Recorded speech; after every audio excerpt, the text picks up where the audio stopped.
Bonjour à tous, ravi de vous retrouver pour cette présentation d'une nouvelle distribution de Linux. Aujourd'hui, nous verrons ensemble la Linux Lite 3.6. Alors, c'est une version de Linux qui est basée sur Ubuntu, comme de nombreuses versions donc du logiciel libre, mais celle-ci est basée en fait uniquement sur les versions LTS d'Ubuntu.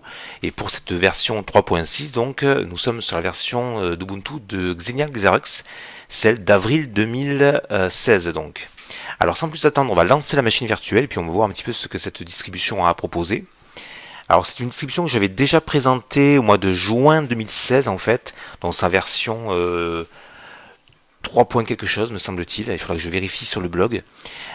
C'est une distribution qui se veut, comme on vient de le voir en fait au niveau de son logo, extrêmement légère en termes de ressources système.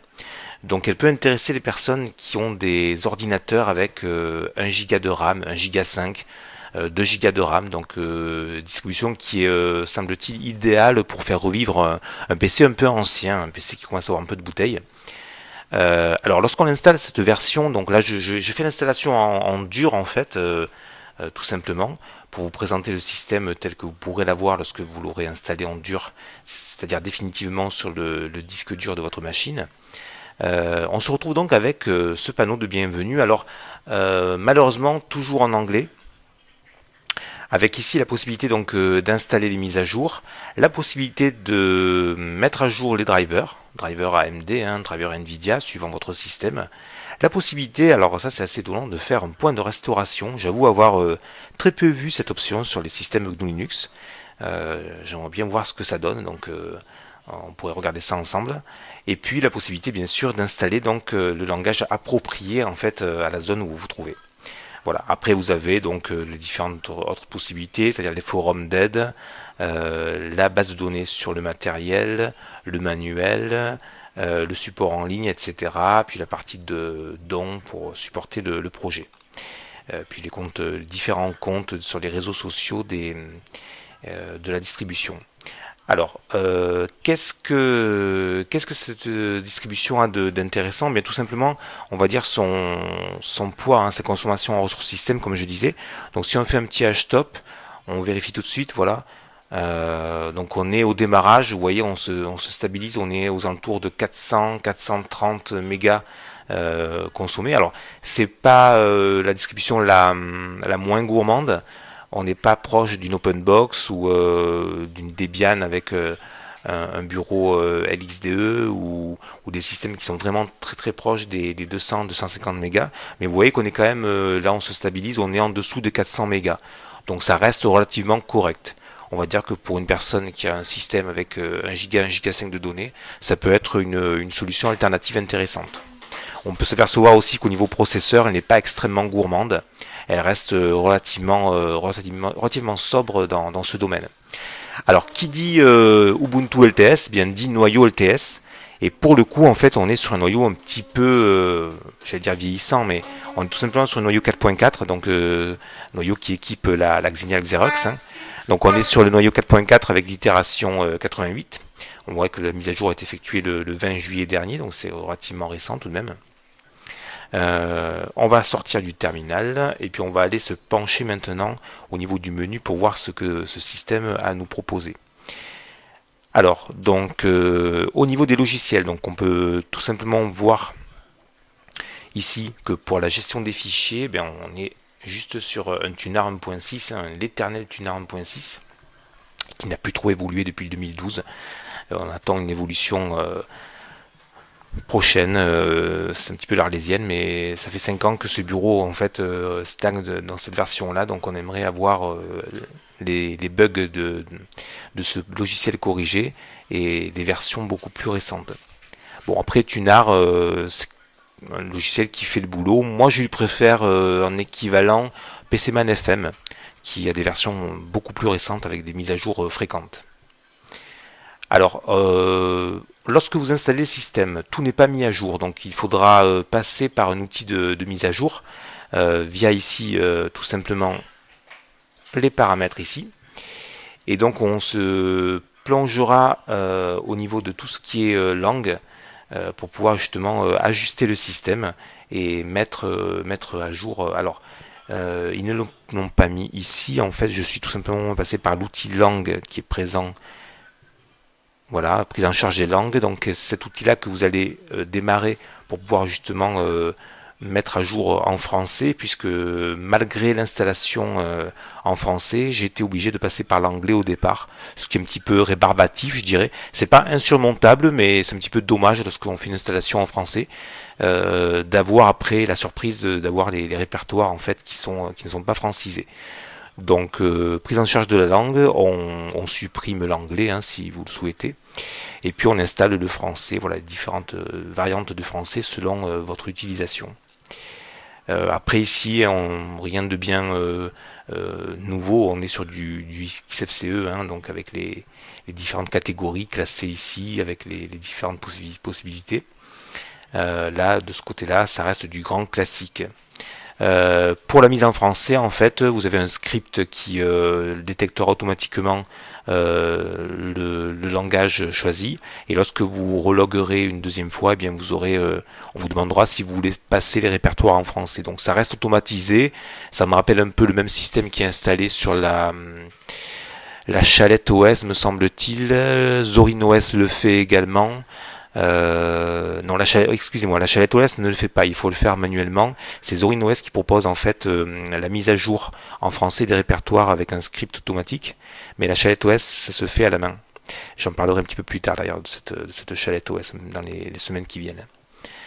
On continue avec l'exploration des différentes catégories. Comme je disais, hein, les différents logiciels de l'XFCE, la prise en charge de la langue, nous venons de le voir. Au niveau de l'infographie, on est sur du GIMP, Ristretto pour les images, l'outil scanner bien sûr pour récupérer vos documents via votre imprimante scanner. Au niveau de l'internet, on est sur du Firefox. Alors, je ne sais plus si c'est la version 50 ou 52 ou ultérieure, on va regarder ça. À propos de Firefox, donc on est sur la version 54. Pas la toute dernière version, mais bon, on peut supposer qu'elle est quand même relativement mise à jour. On va regarder ici les forums et le support de la distribution. Voilà. Tac, tac, tac, tac. Est-ce qu'on a une francisation?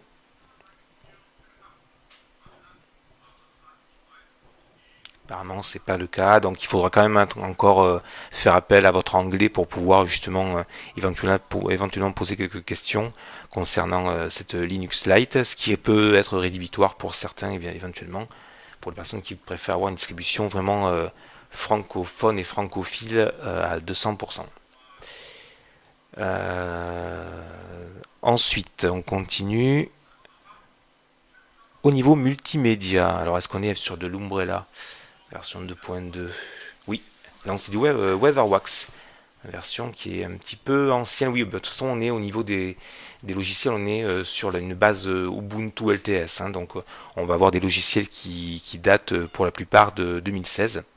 Donc, pour les personnes qui souhaitent avoir des logiciels un peu récents, eh bien, il faudra passer sur une distribution un peu plus récente. Pour les personnes qui ne font pas grand cas des logiciels un peu plus anciens et qui sont relativement stables, du coup, eh bien, la distribution peut convenir et faire l'affaire. Alors, au niveau système, donc, on a vu ça tout à l'heure avec les ressources. On va passer à la partie bureautique avec LibreOffice. Alors, on n'a pas tous les logiciels de LibreOffice. Vous voyez qu'on a un spreadsheet ici, de tableur. On a l'outil présentation, un équivalent de PowerPoint. On a documents et puis on n'a pas la partie base de données ni la partie dessin, ce qui est un petit peu dommage. Et, bon, on peut rajouter après à la main ces deux logiciels manquants. Bon, on peut quand même constater que la partie tableur et la partie traitement de texte est présente, donc ça suffira pour la grande majorité des personnes. Alors ici au niveau de la mise en français, donc on est sur un LibreOffice qui est en version 5.1.6. Tiens, je jurais que c'est la version 5.2, 5.1.6.2. Et puis au niveau de la francisation, eh bien apparemment ça devrait fonctionner. Hein. On a la correction orthographique qui est activée.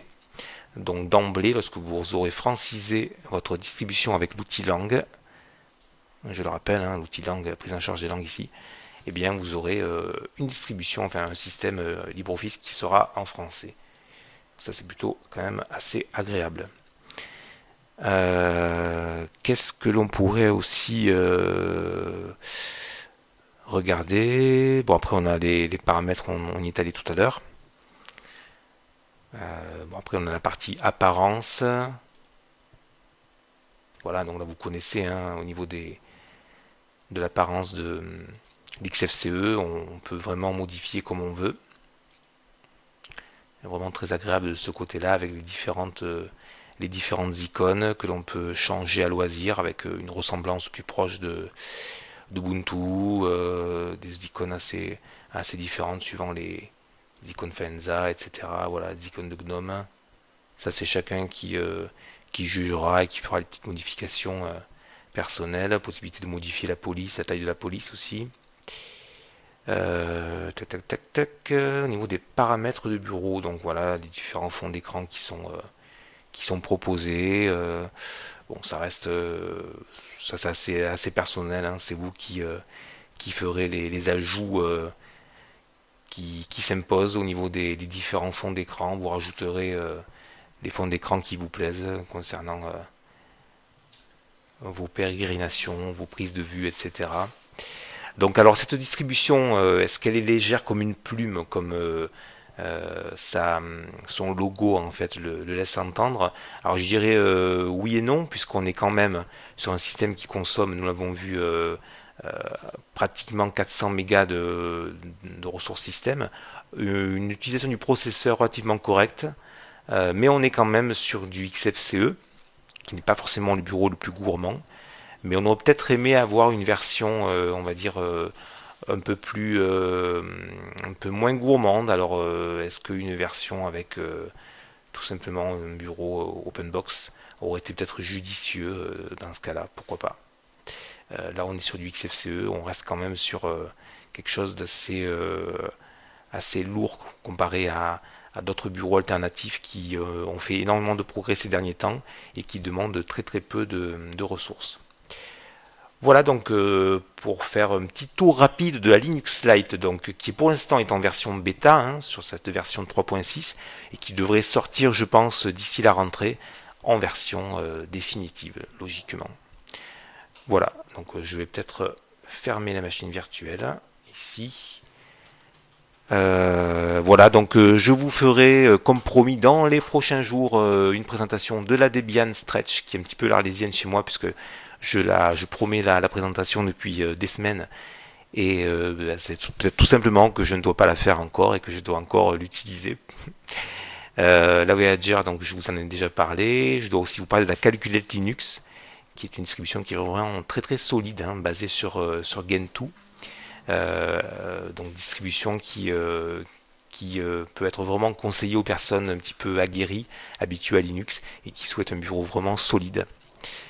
Bon, après on est quand même au niveau de certaines mises à jour, on a une durée de mise à jour qui s'est un petit peu allongée sur cette Calculate, donc il ne faut pas être pressé à ce niveau là, même si on n'a pas forcément des mises à jour quotidiennes.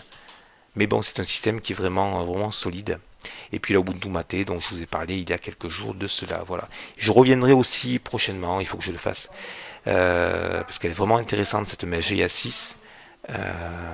Et puis, je crois que j'ai plus ou moins fait le tour avec ces distributions, voilà, avant le mois d'août, puisque je pense qu'au mois d'août, on aura peut-être un peu moins de systèmes qui sortiront.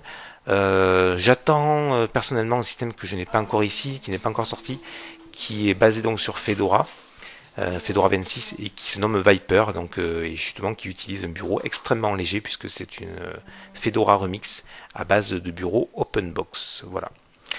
Mais écoutez, ce sera tout pour cette vidéo. Je vous souhaite bon rafraîchissement, pensez à vous hydrater, on est en pleine canicule ici, il fait extrêmement chaud, donc je vous dis à bientôt avec un peu plus de fraîcheur peut-être, pour une présentation d'un autre système Linux. A très bientôt, au revoir.